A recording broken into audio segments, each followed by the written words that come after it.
Handloom saris అనగానే గుర్తుకొచ్చేవి Savitri handlooms. ఇప్పుడు జూబీ hills లో గొప్ప ప్రారంభం. 74 ఏళ్ల వయసులో ఏకధాటిగా 14 గంటలు డ్యూటీ. అది ఒక చోట కూర్చుని కాదు, ఊరంతా కయ్య తిరుగుతూ, అది వరద ప్రభావిత ప్రాంతాల్లో, కరెంటు లేని చోట్ల కూడా టార్చ్ లైట్ వెలుతురులో పర్యటన. అది కదా సీఎం అంటే.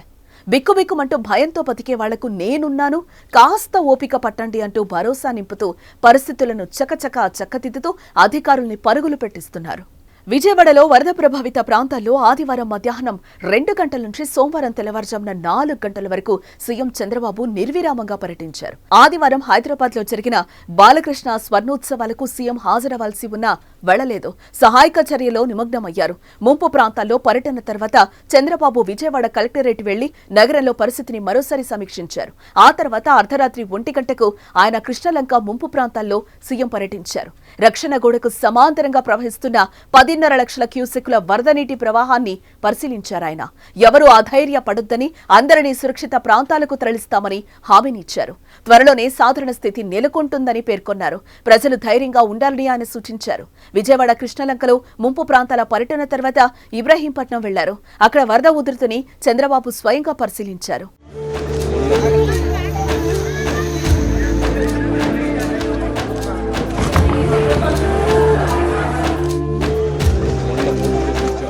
వరద ముంపు ప్రాంతాల్లో బాధితులకు భరోసానిస్తూ ఆహారం, తాగునీరు అందిస్తూ వరద సహాయక చర్యలను చంద్రబాబు ఎప్పటికప్పుడు సమీక్షించారు. తెల్లవారుజామున 4 గంటలకు విజయవాడ కలెక్టరేట్ వద్ద బస్సులోకి వెళ్లి విశ్రాంతి తీసుకున్న ఆయన తిరిగి సోమవారం ఉదయం 6 గంటల తర్వాత మళ్లీ కలెక్టరేట్ లో అధికారులతో సమీక్ష నిర్వహించారు. ప్రజలను కాపాడే విషయంలో ప్రయత్నాలు ఎక్కడా ఆగకూడదని సీఎం చంద్రబాబు అధికారులకు, ప్రజాప్రతినిధులకు స్పష్టమైన ఆదేశాలను జారీ చేయడం జరిగింది. ఒక్క రాత్రి ధైర్యంగా ఉండాలని ముంపు ప్రాంతాల ప్రజలకు హామీనిచ్చాం. ఆ హామీ నిలబెట్టుకుని దిశగా యంత్రాంగం పనిచేయాలని సూచించారు. ఎంతమందిని రక్షించగలిగామన్నదే మన లక్ష్యం కావాలన్నారు. బోట్లు కూడా కొట్టుకుపోయే సవాళ్లు మన ముందున్నాయి.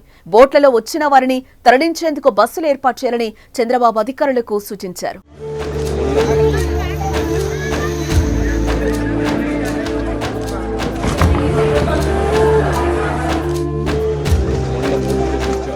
ఉదయం 8 గంటల వరకు ఎంతమందికి ఆహారం అందించారని అధికారులను వివరాలు అడిగి చంద్రబాబు తెలుసుకున్నారు. బాధితుల కోసం కళ్యాణ మండపాలు, పునరావాస కేంద్రాలు సిద్ధం చేయాలని, వృద్ధులు, రోగులు ఇబ్బంది పడకుండా చూడాలని, అవసరమైతే వారికి హోటల్ గదులు కేటాయించాలని చంద్రబాబు సూచించారు. మినరల్ వాటర్, ఆహారం అందరికీ అందేలా చర్యలు తీసుకోవాలని ఆదేశించారు. అనంతరం విజయవాడ సింగ్ నగర్ ప్రాంతంలో చంద్రబాబు పర్యటించారు. జోరు వర్షంలో బోటు ఎక్కి సింగ్ నగర్ లోపలికి వెళ్లారు. దాదాపు వంతెనకు ఆనుకుని ప్రవహిస్తున్న వరద నీటి ఉధృతిని సీఎం పరిశీలించారు. ట్రాఫిక్ కూడా కంజెషన్ ఉంది, అన్ని రెగ్యులేట్ చేస్తున్నాం. చివరి ప్రాంతానికి కూడా వెళ్లాల్సిన అవసరం ఉంది.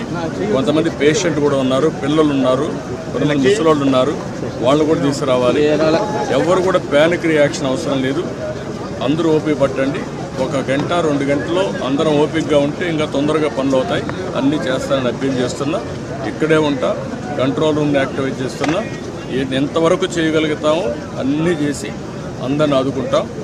110 పైన బోట్లు పనిచేస్తున్నాయి. అదే మాదిరిగా 4-6 హెలికాప్టర్లు వస్తున్నాయి.